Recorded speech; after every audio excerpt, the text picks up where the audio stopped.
This is the Sky Lakes Wilderness in southwest Oregon. And this is the Millmar Ranch, located about 6 miles away. And this is Ted Birdseye, a fifth-generation Oregonian. He bought the ranch 4 years ago to raise his family alongside cattle and horses. From a rancher's perspective, I mean, this place has so much potential. It's not that I want to go around saying, oh, look what I own. It's nothing like that. It's more of a, like, how did I end up here?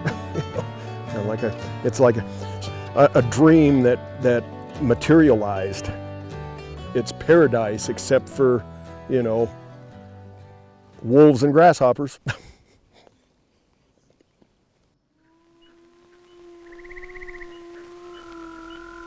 For centuries, when wolves overlapped with ranching operations, it was bad news for both parties.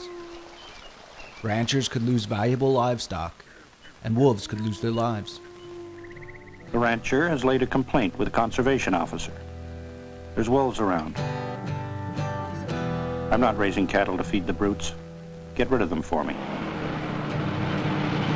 But it wasn't just ranchers who wanted to rid the country of wolves.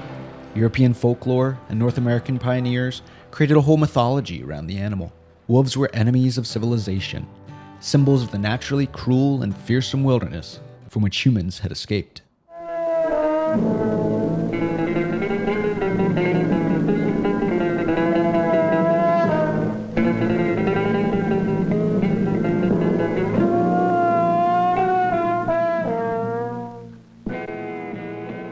Ted was different. For much of his life, he was fascinated by wolves. When he was a young man, he raised one and kept it as a pet, a fact that still shocks and scares his son. Was she mean? Well, she was mean to some people. She didn't like some people. Were they going to be mean to us? No. At one point, I felt kind of a kinship. I was kind of a, that cliche of a kind of a loner and, athletic and aggressive and all of that. Probably too much testosterone, I don't know. But anyway, at one point, I felt kind of that. My feeling is mostly one of curiosity and interest. There's been a rare sighting in California, something that hasn't been seen there in more than 80 years, and that's a wild gray wolf. Years earlier, biologists in Northeast Oregon had given this wolf a name, OR7. He was the seventh wolf collared in the state, and they outfitted him with a GPS tracking device. He was likely born in spring 2009 in the far northeast corner of Oregon, but soon after his GPS collar was attached, he left his home pack. He dispersed more than 1,000 miles.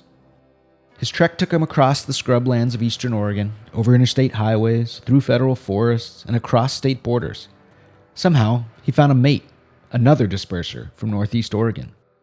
The two settled down to raise a pack near the southern Oregon town of Prospect, which, coincidentally, is where Ted lives.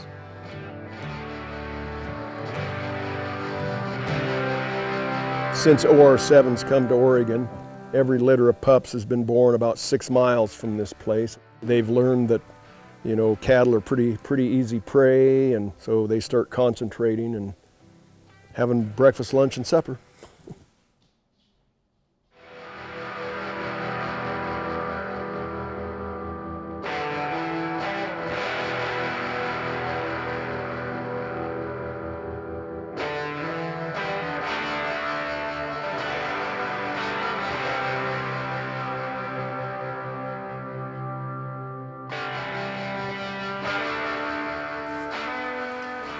The next calf, it was still alive, but it couldn't get up. It was laying there, about, probably 10 or 12 foot of intestines hanging out of it, just in a big pile. At that point, I was just I probably would have shot one of those wolves if I would have seen it at that point. I shouldn't say that because that's a federal offense, but I was so frustrated and so mad. This is the man tasked with keeping Ted from acting on his frustrations. John has spent his adult life working to make wolf reintroduction a success. Particularly, I think they get it around here with OR7 because he's such a famous wolf. Everybody knows they don't want to shoot OR7. Bring fury upon them. But keeping wolves and cattle apart at the ranch has been difficult. Non-lethal methods like cloth fencing and flashing lights did not deter OR7 and his pack. Each failure required equipment teardown and brought Ted and OR7 closer to dangerous confrontation. Joseph Vail saw that confrontation brewing, so he decided to put his environmental organization to work to protect Western Oregon's wolves and Ted's cattle. We're lucky to have OR7 here in Southwest Oregon. We are. And I know that it's not easy for some people, and it's stuff that we're going to have to figure out as a community, but wolves belong here. Ted agreed. He just wanted to work. If the wolves left his cattle alone, Ted said he'd leave them alone too. Each side reached across the divide. Ted formed partnerships both with the government and with environmental groups like Joe's, who he invited to his ranch to hear his side of the story. Defenders of Wildlife sent me 2 dancing men, those car lock things, with generators because we don't have enough power to operate them. And this is a topic, of course, that you can go on and on and on and try and see the other people's perspective. And the hope is, I try and see the other side's perspective.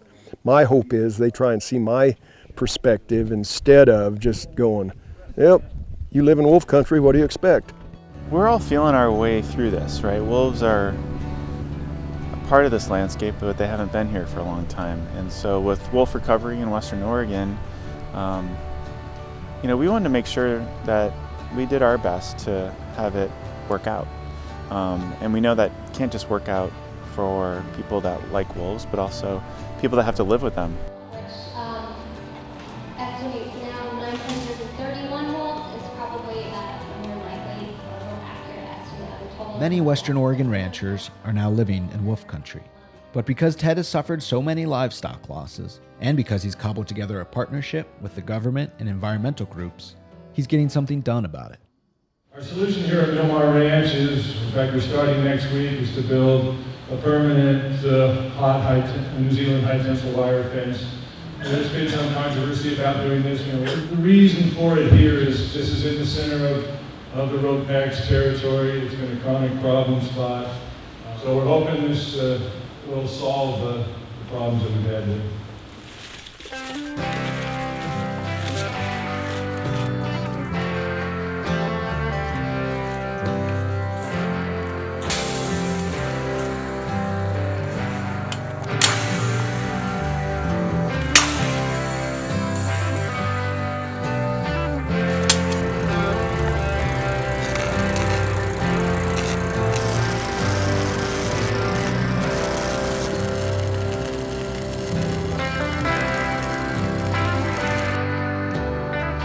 This is just kind of I don't know if it's a national experiment, it's a state experiment anyhow with this fence. This one's running almost 10,000 volts. That's very good. Yeah, with 1 amp draw, that thing is hot. Winter has arrived in the Rogue Valley 3 months after the fence was built. So far, it has worked. There have been no wolf attacks.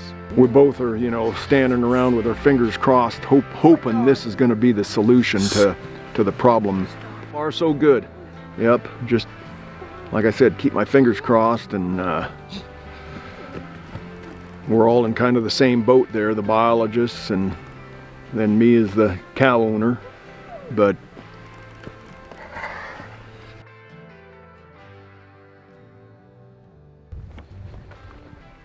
even if the fence continues to keep Ted's cattle safe, he and ranchers like him must adjust to sharing the country with wolves. It's a new reality, but an old fear, one that will take some getting used to. I thought I heard a sound way back up there. Or just wolf paranoia.